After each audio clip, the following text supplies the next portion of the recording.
Bonjour à tous et bienvenue, vous regardez l'autre direct et aujourd'hui nous sommes en compagnie de Richard Braum, adjoint aux finances à la ville de Lyon et aussi vice-président aux finances au Grand Lyon à la métropole. Bonjour à vous. Bonjour. Alors on va revenir sur le plan marge de manœuvre qui a été présenté ce lundi à l'hôtel de ville de Lyon par Gérard Collomb et vous-même. Un grand plan d'économie qui vise à réaliser 40 millions d'euros d'économies en 2020. Il y en aura déjà fait chaque année d'ici là. Mais avant de parler de tout ça, pour peut-être prendre un peu de hauteur, je voulais vous faire revenir sur le sujet de philo du bac. C'était dans les séries scientifiques. La politique échappe-t-elle à l'exigence de vérité? Ce sera un peu comme ça, ça nous permettra de nous lancer sur cet entretien. Votre réponse? À titre personnel, je vous répondrai que non. Non. Moi, j'ai toujours un mot qui amuse l'opposition, c'est que je parle de transparence. Je ne dissimule jamais rien. C'est-à-dire qu'un chiffre, surtout en matière de chiffres, moi je m'occupe essentiellement des chiffres, dissimuler un chiffre, ça veut dire qu'il y a du trouble quelque part. Donc, non seulement on annonce les chiffres, bon, tout à l'heure on parlait du compte administratif, mais aussi bien toutes les questions qu'on nous pose ont toujours réponse parce qu'il y a une vérité comptable. Et moi je ne m'imagine pas donner un chiffre bidouillé pour faire plus joli, j'allais dire. Eh bien allez, on va s'y plonger dans cette exigence de vérité des chiffres.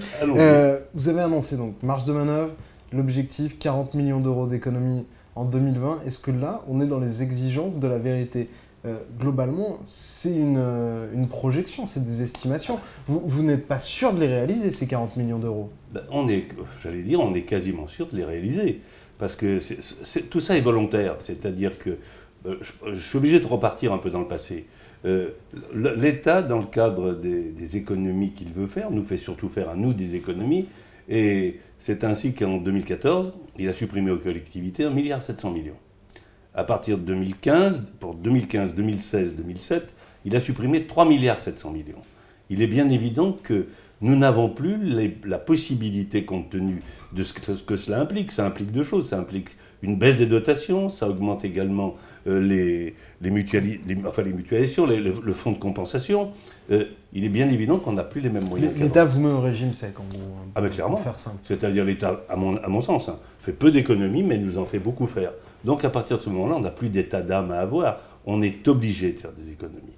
Et donc, les marges de manœuvre, les 40 millions dont vous me parlez, c'est nécessaire pour que nous maintenions une ville en bonne santé. Mais est-ce que vous êtes sûr d'arriver en 2020 à ces 40 millions d'euros? Parce que c'est beaucoup de recettes ou d'économies projetées, ce que vous aimeriez dans un monde idéal. Alors, la politique, c'est loin d'être un monde idéal. L'année dernière, on s'était fixé, pour l'année 2014, puisque la ponction était un peu moins forte, on s'était fixé 5 à 10 millions. On a fait 7 millions d'euros. Cette année, on a fixé 15 à 18 millions. On va les faire cette année. Mais avec des coupes qui ne sont pas anodines pour les usagers déjà, ou même pour des structures. On pense l'internat Fabre, la fermeture de l'internat Fabre, c'est plan marge de manœuvre. Bien sûr. Les baisses de 6% aux associations culturelles, c'est marge de manœuvre. Bien sûr. Et c'est que le début, ça va être sanglant quand même. On essaye justement de faire ça de façon la plus humaine possible. C'est-à-dire qu'on a commencé par 5 à 10, cette année 15 à 18, l'année prochaine 30, et on va arriver comme ça à 40 millions. Donc, j'allais dire, on donne un élan d'abord à nos collègues, parce que je le disais tout à l'heure. Vous qui faites office de sécateur dans cette histoire, oui. Vous les auriez trouvés tout de suite, les 40 millions de cette année? Mais non, les pistes, on les a. Sans exigence politique. Non, cette année, on veut, arriver entre 15 et 18 millions d'euros sur 2015. On va y arriver. C'est difficile, mais on va y arriver. Quand vous dites 40 millions d'économies, est-ce que là encore on est sur l'exigence de vérité précitée, puisqu'il y a quand même 15 millions qui proviennent de recettes? Les économies, c'est que 25 millions. C'est 15 et 25, oui, c'est ça. Et le reste, c'est des recettes. C'est un peu mensonger de dire 40 millions d'euros d'économies. Non, mais c'est-à-dire c'est un raccourci. On a 40 millions, il faut rebaser une somme de 40 millions d'euros. Donc, on ne cache pas, et d'ailleurs, je l'ai encore dit l'autre jour, effectivement, c'est 15 et 25. 25 millions de vraies économies, c'est-à-dire on dit on va dépenser moins, comme le ménage qui aurait des ressources moins importantes, et bien il dépense moins, et puis on va trouver des ressources pour 15 millions d'euros. Parce que tout ça est raisonnable, c'est atteignable. Et ces 15 millions d'euros, par contre, là c'est le fameux ménage qui va les payer, puisqu'il y a des hausses de tarifs. Oui, bibliothèque, musée, cantine, oui, mais... plus de contrôle du stationnement, probablement une hausse de l'amende de stationnement. Probablement, oui. C'est-à-dire, c'est quelque part le citoyen, mais c'est... je prends l'exemple des mesures qu'on prend. Par exemple, on va supprimer l'exonération de taxes d'habitation pendant 2 ans qui était jusqu'à présent accordée aux ménages, aux acquéreurs d'appartements. Un appartement neuf, il avait 2 ans d'exonération. Ça, on va le supprimer. Sauf naturellement pour ceux qui bénéficient de prêts aidés. Globalement, on essaye de ne pas pénaliser les gens les moins fortunés. Donc ça, c'est une mesure nouvelle. Par exemple, on va augmenter de 20% le montant de la taxe d'habitation pour les résidences secondaires. J'ai découvert, en tout cas moi, qu'à Lyon, il y avait pratiquement entre 15 et 16 000,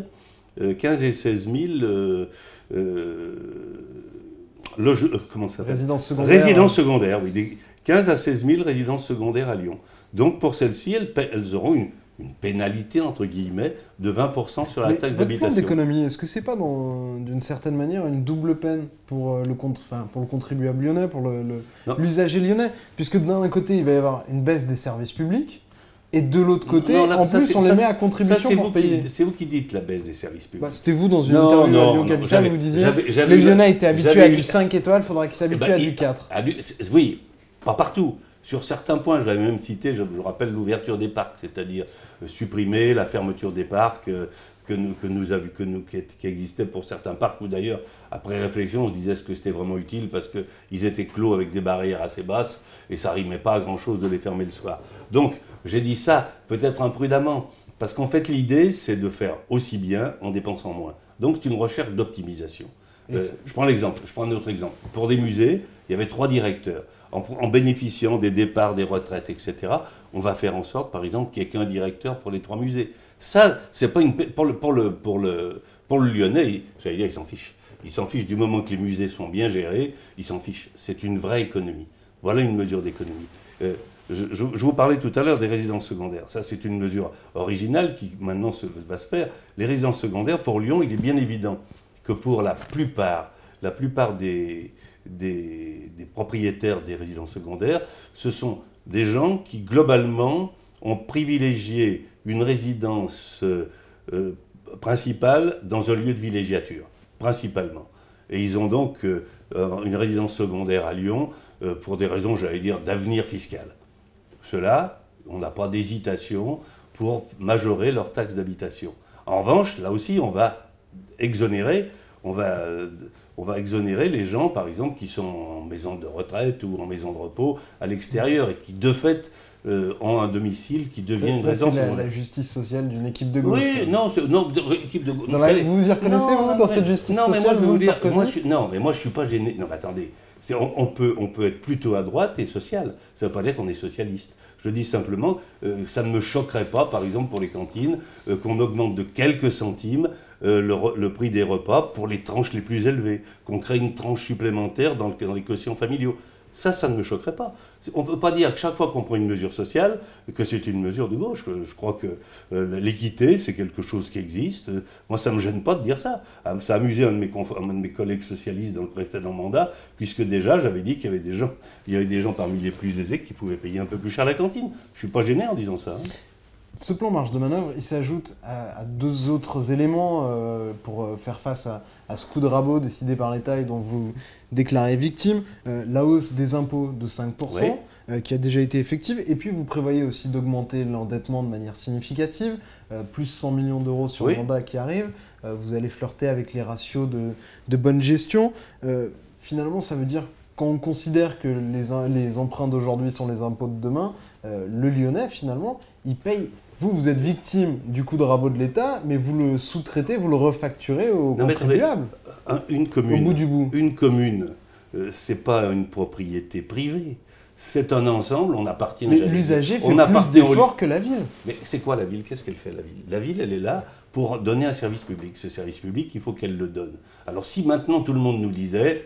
On ne nettoie plus les rues, on ne construit plus rien. Évidemment qu'on n'augmenterait pas les impôts. Il y a des maires autour de Lyon qui ont décidé de ne pas augmenter les impôts et de ne plus investir, c'est-à-dire ne plus construire.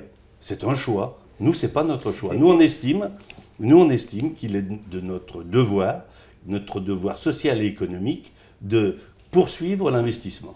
On a une PPI de 600 millions, c'est-à-dire comme celle qu'on avait décidée au mandat précédent, pour justement permettre d'avancer sur le plan du confort du citoyen, et puis également en soutenant le monde économique. Vous savez, aujourd'hui, ça fait partie aussi des informations que vous recueillez, le monde économique, et notamment le monde du bâtiment, il se porte mal. Donc si une ville comme la nôtre, si elle décidait de plus investir, si elle n'avait pas ces 600 millions, ça pèserait beaucoup, parce que vous savez que les collectivités font partie des gros clients du BTP.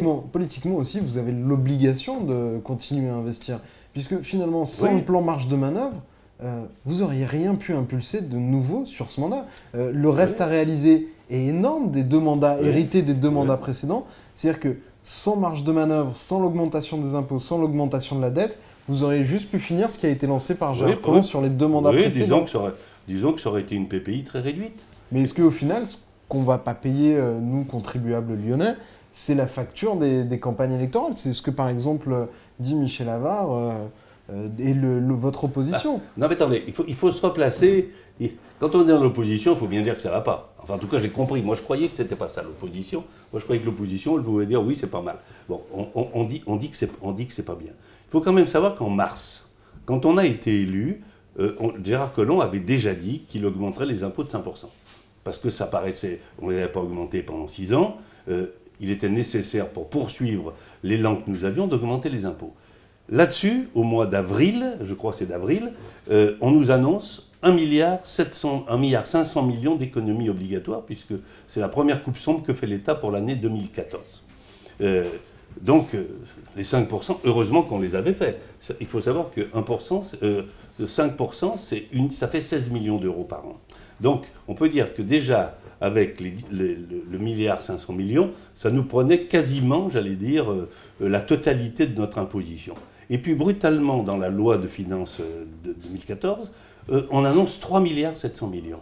Il est évident que la situation a changé. Alors, si Michel Avare veut dire « Ah oui, mais ils font des promesses, ils ne les tiennent pas », il faut savoir qu'on était bien plus riche en mars, avant l'élection, qu'aujourd'hui. Ça, c'est une évidence comptable. Hein. L'État se fait payer... C'est que Gérard Collomb les a votées, ces fameuses lois qui aujourd'hui vous mettent dans l'impasse. Hein. Alors écoutez, je ne sais pas s'il les a votées, si c'est obtenu ou autre. En tout cas, ce qui est sûr, c'est qu'aujourd'hui, avec tous les maires de droite et de gauche et de tous bords, ils font un lobbying qui, malheureusement, pour l'instant, n'a pas donné des résultats extraordinaires pour que l'État assouplisse sa position. Il y a eu une grande réunion avec Valls et Barouin, puisque c'est lui le président des maires de France. Ils ont vraiment plaidé ce dossier avec Gérard Collomb.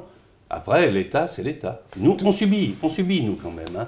Même si l'État a toutes les raisons de faire des économies, nous, on le subit. Et moi, à titre personnel, là, enfin, en tout cas, j'ai l'impression qu'il ne fait pas beaucoup d'efforts, l'État, mais qu'il nous fait faire de gros efforts. Dernière question, avant la fin de cet entretien. Tous ces efforts que vous faites sont faits donc pour l'investissement, pour ce fameux plan de mandat qui a été présenté en même temps, puisqu'il y avait... la gifle et la caresse selon finalement un bel exercice de communication politique. Elle n'est pas un peu en trompe-l'œil, cette PPI, ce plan de mandat? On retrouve dedans des projets complètement privés. Je pense par exemple à l'Hôtel-Dieu, au siège de Sanofi Pasteur. Non. Que vient faire l'argent public, vous qui regardez un peu où part l'argent? Que viennent faire ces projets privés dans un document public? Vous savez bien que les 600 millions, ça ne peut pas être que de l'argent public.